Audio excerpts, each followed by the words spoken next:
Iran America இடையிலான போர் நிறுத்த ஒப்பந்தம் எந்த நேரத்திலும் கச்சாத்திடப்படலாம் என அமெரிக்காவின் சார்பிலும் பாகிஸ்தானின் சார்பிலும் தொடர்ச்சியாக கூறப்பட்டு வந்தாலும் அங்குள்ள போர்க்கள நிலைமைகளும் அங்கு நடைபெறக்கூடிய சம்பவங்களும் அதற்கு சற்று வேறுபாடாக அமைந்திருக்கின்றன.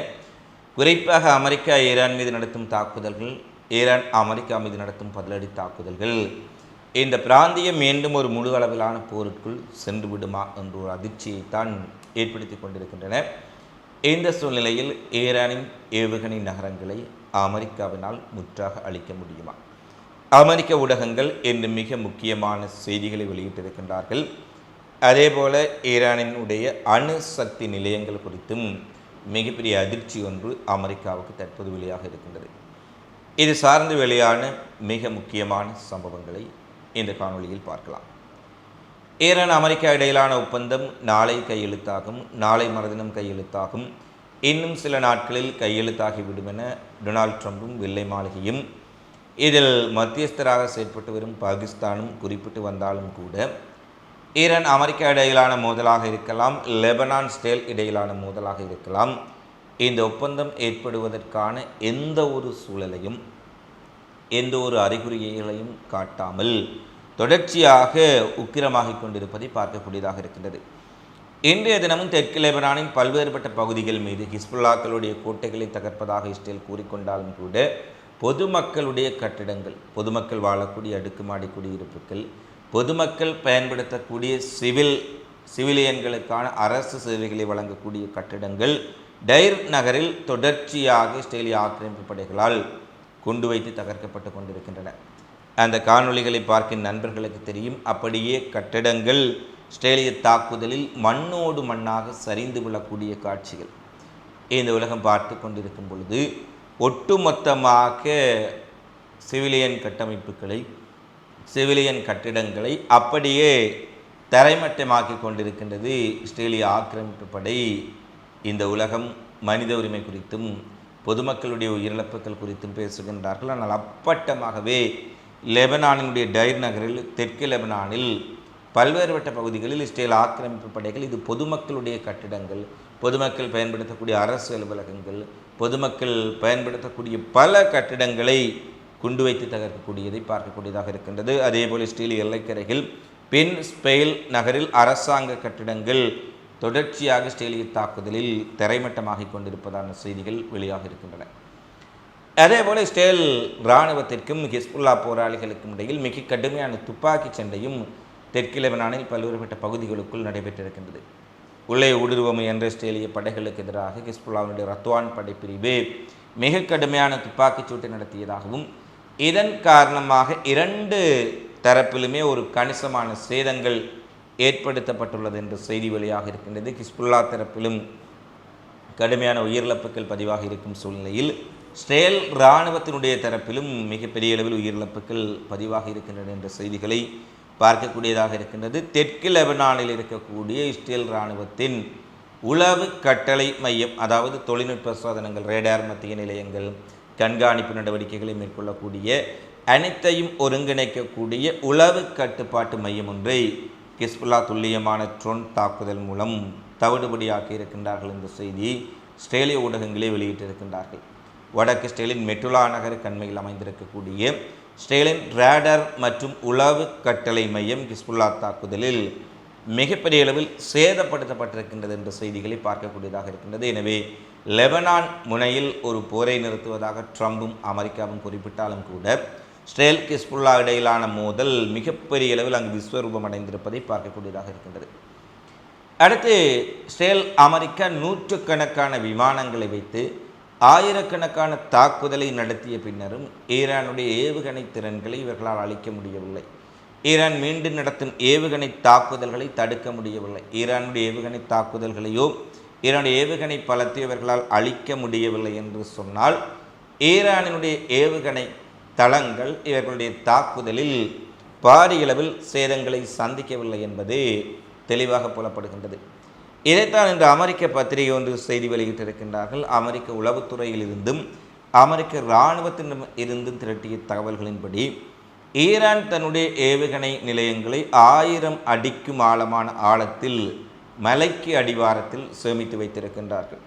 சிறிய அளவிலான துளைகளை மலை மீது இட்டு அங்கிருந்து ஏவுகணைகள் புறப்பட்டு எதிரிகளின் இலக்குகளை தாக்கும் வகையில் அவர்கள் மிகவும் நுட்பமாக வடிவமைத்திருக்கின்றார்கள். அமெரிக்காவினுடைய அதிநவீன V2 பொம்மர்ஸ், அதாவது V2 ஸ்டெல்த் குண்டுவீச்சு விமானங்களை வைத்து மிகப்பெரிய தாக்குதல்களை நடத்தினால் கூட அந்த விமானங்கள் ஏறக்குறைய 150 முதல் 200 அடி வரை தான் அதிகபட்சம் நிலத்துக்கு கீழே தாக்க முடியும்.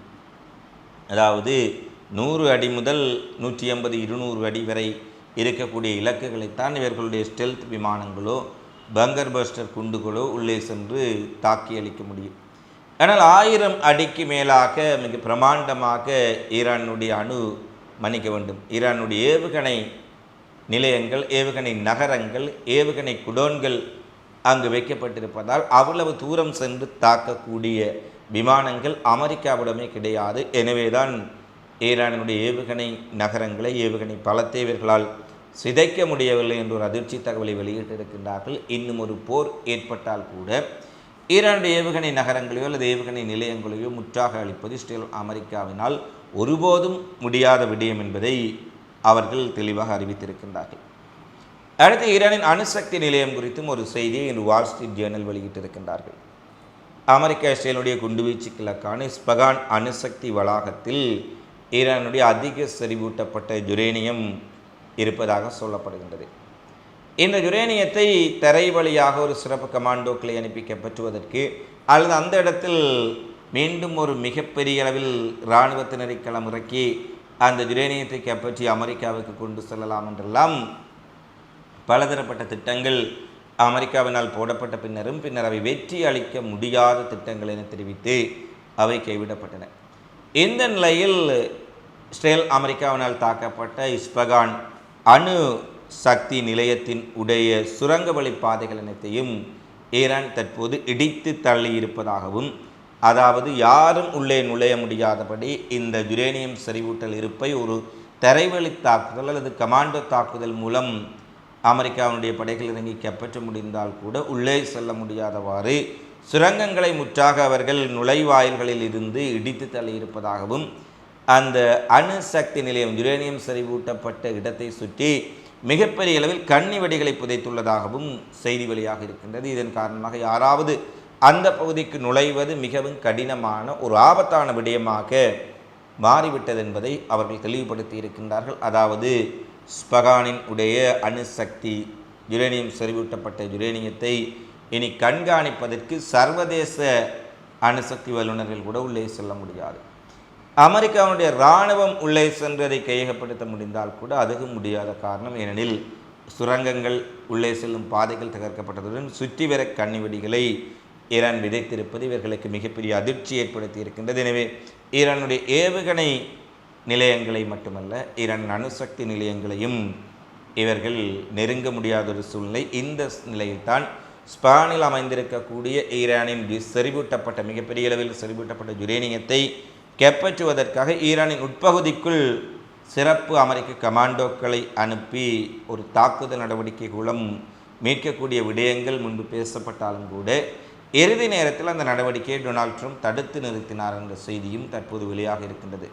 அதாவது ஈரானின் யுரேனியத்தை செறிவூட்டப்பட்ட யுரேனியத்தை எடுப்பதற்காக அமெரிக்க படைகள் உள்ளே சென்று இறங்கினாலோ அல்லது ஹெலிகாப்டர்கள் ஊடாக விமானங்கள் ஊடாக மரைன் கமாண்டோக்களை தரையிறக்கி ஒரு யுத்தம் நடத்தினாலோ அமெரிக்கா பேரிழப்பை சந்திப்பார்கள் மட்டுமல்ல, அப்படி ஒரு யுத்தம் நடைபெற்றால் கூட அந்த யுரேனியத்தை ஈரானிலிருந்து கைப்பற்றி கொண்டு வெளியேறுவது கடினமான விடயம் என்பதை தற்போது தெளிவுபடுத்தி இருக்கின்றார்கள்.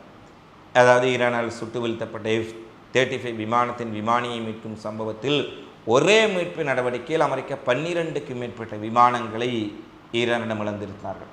அமெரிக்கான் உளவு ட்ரோன்கள், உளவு விமானங்கள், டேங்கர் விமானங்கள், போர் விமானங்கள், கண்காணிப்பு விமானங்கள் என ஒரு விமானத்தில் சுட்டு வீழ்த்தப்பட்ட விமானியை மீட்பதற்காக சென்று 10க்கும் மேற்பட்ட பல பில்லியன் டாலர்கள் இழப்பை ஈரான் ஏற்படுத்தி இருந்தார்கள். இது அமெரிக்காவுக்கு ஒரு மிகப்பெரிய பேரழிவாக பார்க்கப்பட்ட சூழ்நிலையில் ட்ரம்ப் இறுதி நேரத்தில் ஈரானுக்குள் சென்று யுரேனியத்தை கைப்பற்றும் அமெரிக்க இராணுவ நடவடிக்கையை வேண்டாம் என்று சொல்லி நிறுத்தியிருந்தார் என்ற செய்திகளை பார்க்கக்கூடியதாக இருக்கின்றது. அடுத்து ஈரான் மற்றும் ஐக்கிய அரபு அமீரகம் சம்பந்தப்பட்ட விடயங்களில் ஒரு பெரிய முன்னேற்றம் ஏற்பட்டுள்ளதாகவும், குறிப்பாக ஈரானினுடைய சொத்துக்கள் எங்கெங்கெல்லாம் முடக்கி வைக்கப்பட்டிருக்கின்றனவோ அவையெல்லாம் உடனடியாக ஈரானிடம் ஒப்படைக்க வேண்டும் அல்லது விடுவிக்க வேண்டும் என்ற கோரிக்கைகளின் அடிப்படையில் முதல் கட்டமாக டெஹ்ரானுக்கு சொந்தமான ஐக்கிய அரபு அமீரகத்தில் முடக்கி வைக்கப்பட்டுள்ள $10 பில்லியன் முதல் $20 பில்லியன் வரை இருக்கக்கூடிய சொத்துக்களை, பணத்தை விடுவிக்கக்கூடிய ஒரு நடவடிக்கைக்கு ஐக்கிய அரபு அமீரகம் தயாராகி வருகின்றார்கள் என்ற செய்தியை பார்க்கக்கூடியதாக இருக்கின்றது. இது எந்தளவு தூரம் உண்மைத்தன்மை உள்ளது என்று அறியப்படாவிட்டாலும் கூட ஈரானிய ஊடகங்களும் ஐக்கிய அரபு ஊடகங்களும் கூட இந்த செய்திகளை தற்போது வெளியிட்டிருப்பதை பார்க்கக்கூடியதாக இருக்கின்றது. எனவே ஈரான் விவகாரத்தில் ஐக்கிய அரபு அமீரகம், கத்தார், சவுதி அரேபியா போன்ற நாடுகள் ஈரானிடம் இறங்கி வருகின்றார்களா என்பதும் மிக முக்கியமான கேள்வி. இந்த நிலையில்தான் ஐக்கிய அரபு அமீரகத்தில் இருக்கக்கூடிய ஈரானிய சொத்துக்கள் விடுவிக்கப்படலாம் என்ற செய்தியை பார்க்கக்கூடியதாக இருக்கின்றது. நேற்றைய தினம் கனடாவுக்கு எதிரான தங்களின் தொடக்க உலகக்கோப்பை போட்டிக்கு முன்பாக பொஸ்னியாவினுடைய ரசிகர்கள் அனைவரும் ஒன்றிணைந்து பலஸ்தீன் பலஸ்தீன் ப்ரீ பலஸ்தீன் என்று கோஷமெழுப்பி பலஸ்தீன மக்களுக்காக தங்களுடைய ஆதரவை கனடாவுக்கு எதிரான போட்டி துவங்குவதற்கு முன்பாக காண்பித்திருக்கின்றார்கள். இந்த பொஸ்னியா நாட்டை சேர்ந்த மக்கள் ஒட்டுமொத்தமாக பலஸ்தீன மக்களுக்காக குரல் எழுப்பியமை ஒரு நெகிழ்ச்சி ஏற்படுத்தியதாக பலரும் குறிப்பிட்டிருக்கின்றார்கள்.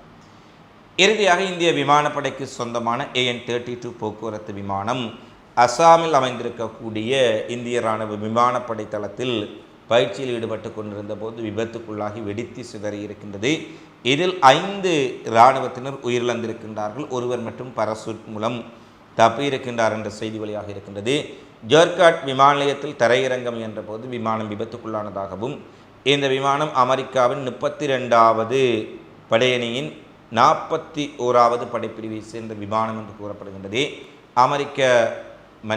இந்தியாவினுடைய மிக முக்கியமான போர்க்களத்தில் இராணுவத்தினரை கொண்டு செல்வதற்காக பயன்படுத்தக்கூடிய போக்குவரத்து விமானம் வீழ்ந்து நொறுங்கியுள்ளமை தொடர்பில் விசாரணைகளை உடனடியாக நடத்துமாறு இந்திய பாதுகாப்பு அமைச்சகம் உத்தரவிட்டிருக்கின்றார்கள். இந்த விபத்து தற்செயலான விபத்தா, வேறு ஏதாவது காரணங்கள் இருக்கின்றனவா என்ற கோணத்திலும் விசாரணைகள் நடைபெற்று வருவதாக இந்திய இராணுவ தளபதி குறிப்பிட்டுள்ளார். இவைதான் தற்போது வரை வெளியான மிக முக்கியமான மிக பிந்திய இன்றைய செய்திகளாக பதிவாக இருக்கின்றன. தொடர்ச்சியாக உலகெங்கும் நடைபெறும் செய்திகளை உடனுக்குடன் அறிந்து கொள்ள அகிலத்தை சப்ஸ்கிரைப் செய்து கொள்ளுங்கள். இந்த காணொளி பற்றி தொடர்பிலான உங்களது மதிப்பான கருத்துக்களை தவறாமல் கமெண்ட்ஸில் பதிவிடுங்கள். மீண்டும் இன்னொரு காணொளியில் சந்திப்போம். நன்றி, வணக்கம்.